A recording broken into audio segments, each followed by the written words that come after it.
wabarakatuh. Hai adik semua, welcome back my YouTube channel. Kembali lagi bareng Kadila. Oke adik, nah kakak kali ini akan membahas soal asli kimia. Ini merupakan soal USU ya tahun 2018 dan semoga ini menjadi acuan adik-adik untuk persiapan ujian menuju USU 2021. Oke. Nah, kakak akan membahas soal kimia ini. Kemarin kakak udah bahas soal yang tahun 2017 ya. Silahkan cek videonya di playlist SMN USU. Nah, kalau adik juga mau cek video tentang soal UNPAD, UNES, juga apalagi ya, SMMPTN Barat, Undip dan lain sebagainya juga ada. Silahkan cek aja di playlist YouTube ini. Oke adik. Nah, bagi adik yang baru bergabung di channel ini, mohon bantuannya dukung channel kakak dengan like-nya, komen, dan subscribe ya, biar channel ini menjadi channel edukasi yang berkembang. So, jangan lupa untuk follow Instagram kakak karena kakak bakalan kasih informasi penting juga di sana. Oke? Sediakan kertas dan penanya ya. Nah, kita bahas soal kimia yang nomor 31. Nah, di sini di antara logam-logam di bawah ini yang dapat bereaksi dengan asam klorida encer dan menghasilkan gas hidrogen adalah. Nah, kata kuncinya di sini dia adalah menghasilkan gas hidrogen dengan bereaksi dengan asam HCl. Jadi HCl itu adalah suatu asam klorida. Nah, jadi di sini kakak udah sediakan ini namanya suatu deret volta. Ya, jadi kalian harus hafal ini LIKBA ini. Dengan menggunakan jembatan keledi juga bisa nanti. Oke. Nah, sekarang kalau misalnya kita mau mereaksikan dengan asam klorida, otomatis kan ini kan merupakan asam sebenarnya. H+ itu adalah asamnya. Ya kan? Jadi kalau kita mau mereaksikan dengan ion H positif, berarti dia harus berada di posisi kiri ini dong. Ya kan? Bagian sebelah kiri ini. Nah, baru dia dapat bereaksi dengan si asam ini untuk membentuk gas hidrogen. Oke, kata kuncinya asam yang ini ya. Nah, jadi antara emas itu kan lambangnya AU, Fe itu adalah Besi, raksa itu adalah Hg, tembaga itu Cu, dan pera itu adalah pera Ag kalau nggak salah. Nah, jadi kalau misalnya kita lihat Cu, Hg, Ag, AU berada kan posisi ini semuanya ya kan. Nah, berarti yang tidak berada di sebelah kirinya adalah si besi ini. Jadi jawabannya adalah option B. Next, soal nomor 32. Nah, molekul N2 jumlah pasang elektron digunakan bersama. Jadi adik-adik harus tahu nitrogen ini memiliki nomor atomnya 7. Jadi kalau kita tulis konfigurasinya ini 2 dan 5 ya kan. Nah, 5 ini adalah elektron valensi yang digunakan nanti dalam pemakaian bersama elektron. Misalnya kita tulis nitrogen itu kan N-nya 2 ya, berarti di sini ada 1. Nah, adik tulis kalau misalnya nitrogen itu adalah 5 elektron valensinya, berarti di sini di sini harus 3 dan di sini harus 2. Nah, kenapa seperti itu? Karena kita mau memasangkan yang nitrogen di sebelah kanan biar dia membentuk aturan oktet dengan kestabilan 8 elektron. Nah, makanya ke sini dia juga 5 kan. Nah, jadi kalau kita lihat ini kan pemakaian bersamanya kayak gini. Ya kan, jadi dia 1, 2, 3, 4, 5, 6, 7, 8. Jadi dia stabil nih, nitrogen juga. Nah, sehingga ikatan ini disebut ikatannya rangkap 3. Jadi kalau misalnya jumlah pasang elektron yang digunakan bersama adalah 3. Jangan dibilang 6 ya, 3 itu maksudnya 3 pasang kayak gitu. Oke? Nah, next soal berikutnya. Di sini pada suhu dan tekanan tertentu, volume 1 gram gas NO 1,28 liter. Pada suhu dan tekanan sama, volume gas yang terjadi pada pembakaran sempurna 4 gram belerang adalah. Jadi di sini volume NO-nya itu sama dengan 1,28 liter, ya kan? Terus ditambah dengan massanya adalah 1 gram. Dan volume dari S itu tidak diketahui karena ini akan kita cari dengan mempunyai massa belerangnya itu adalah 4 gram. Jadi belerang itu adalah S. Nah, jadi ada 2 gas yang berbeda, kita pakai perbandingan 2 gas yang berbeda yaitu N1 per V1, N2 per volume 2. Nah, kita anggaplah ini volume 1-nya, ini volume 2-nya, ya kan? Nah, sebelumnya karena di sini ada molnya, volume kan udah ada tuh. Berarti kita rubah dulu ini jadi mol. Mol adalah gram dibagi dengan mr. Nah, gramnya adalah 1, mr dari NU adalah 14 tambah 16 adalah 30.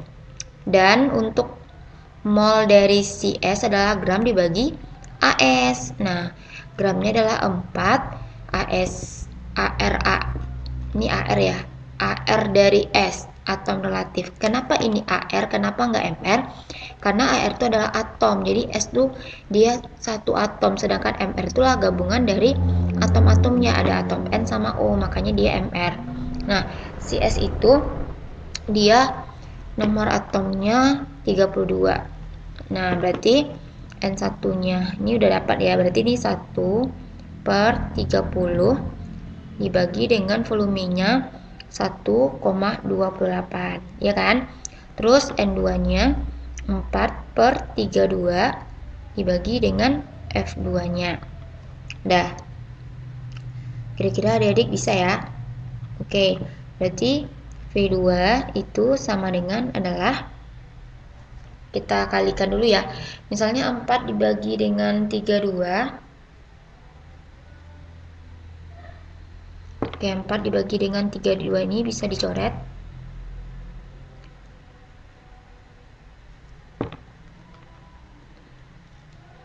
(0,125). Jadi 0,125 dikali dengan 1,28 adalah 0,16. Oke, dibagi. Terus V2-nya itu kan 1/30 kali V2 ya, berarti itu sama dengan 1/30 kan, yaitu 0,033. Nah, jadi jawabannya adalah 4,8 liter. Oke, jadi jawabannya adalah option A. Oke, next soal berikutnya, pupuk urea dia mengandung nitrogen sebesar 42%, mr urea 60, AR nitrogennya 14, maka kemurnian pupuk urea adalah. Oke, jadi kalau mencari kemurnian pupuk, kalau kemurnian pupuk tulis aja rumusnya sini ya, persen kemurnian ya, itu adalah sama dengan berapa persen sebenarnya per persen berdasarkan perhitungan dikali dengan 100%. Nah, kita harus mencari dulu berapa persen dalam perhitungan, sementara persen berdasarkan yang sebenarnya udah diketahui 42% yang ini. Jadi kita tinggal masukkan aja 42% ya kan, dikali dengan 100%. Nah, kita cari dulu persen P-nya. Jadi persen P berdasarkan perhitungan itu adalah rumusnya AR dari nitrogen dibagi dengan MR si CO NH2 dua kali atau si pupuknya tadi dikali dengan 100%.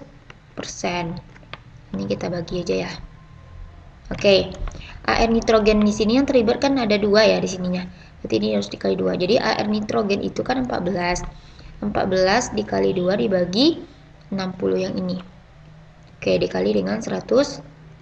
Berarti 14 kali 2 adalah 28 dibagi 60 dikali dengan 100%, sehingga dapatnya adalah 46,67%. Nah, masukkan ke sini ya, 46,67%. Persennya kita coret sehingga dapatnya adalah 89,99%. Kalau kita bulatkan menjadi 10%. Nah, di sini nih, ini ada typo ya. Jadi ini bukan 98 tapi adalah 90%. Jadi jawabannya adalah option E. Oke, next soal nomor 35. Pada suatu larutan urea dalam air mempunyai penurunan titik beku segini. Ya.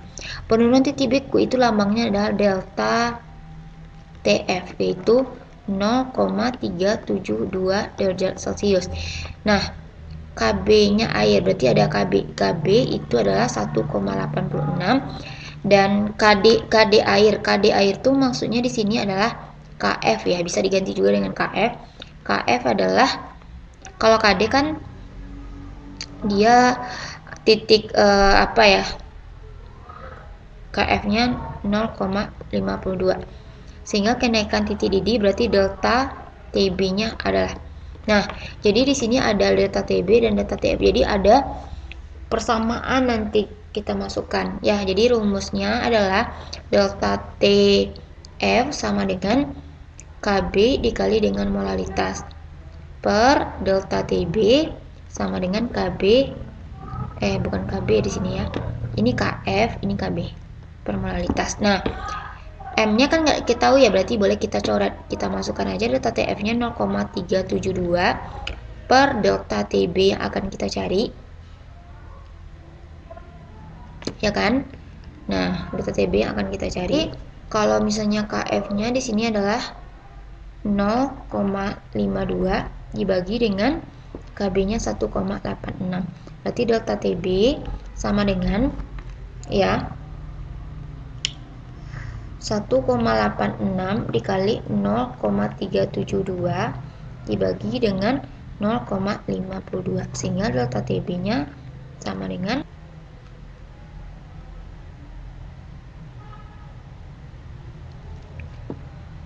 mohon maaf kebalik ya. Jadi 0,52 itu adalah si KB-nya. Ya, maaf, ini KF. Nah, jadi di sini tuh kebalik ya. Harusnya ini 1,86 KB-nya KF-nya dibagi dengan 0,52. Ya, jadi ini KF, ini yang KB. Sorry. Nah, sehingga kalau kita kalikan, jadi ini tuh adalah 0,52 dikali 0,372 dibagi dengan 1,86. Oke, bisa. Nah, 0,52 dibagi 1,86 itu bisa kita coret sehingga dapatnya di sini 0,27. Nah, 0,27 ya dikali dengan 0,372 sama dengan 0,104 derajat Celcius. Jadi jawabannya jadi jawabannya adalah option B. Next soal berikutnya. Maka keseluruhan reaksi memiliki potensial sel sebesar. Ini nomor soal 36. Nah, jadi caranya itu gampang banget. N0 sel. Jadi kita mencari potensial sel itu adalah N0 sel, yaitu N0 reduksi dikurang dengan N0 oksidasi. Nah, N0 reduksi itu adalah N0 yang paling besar. Jadi kalau kita lihat ini merupakan reaksinya Cu ke sini ke Cu di sini, ini hasil ya. Itu mengalami reaksi oksidasi. Sedangkan Ag ke sini dia mengalami reaksi reduksi. Karena apa? Karena ini kan 0 nih biloxnya. Sedangkan Cu2 positif berarti dia naik, sedangkan Ag positif 1 ke 0 dia turun. Nah, jadi yang reduksi di sini adalah Ag. Kita lihat data Ag. Ag adalah 0,8 dikurang 0,34. Sehingga jawabannya adalah 0,46 volt, yaitu option B. Next, soal berikutnya. Reaksi pembentukan dari CH3CHO dari C2. Jadi ada nanti C2H5OH ini. Nanti dia akan membentuk CH3COH. Nah, perlu diketahui berarti OH di sini merupakan ciri-ciri dari alkohol. Ya, alkohol primer. Ya, pelajaran kelas 12. Sedangkan COH adalah ciri-ciri gugus dari aldehid.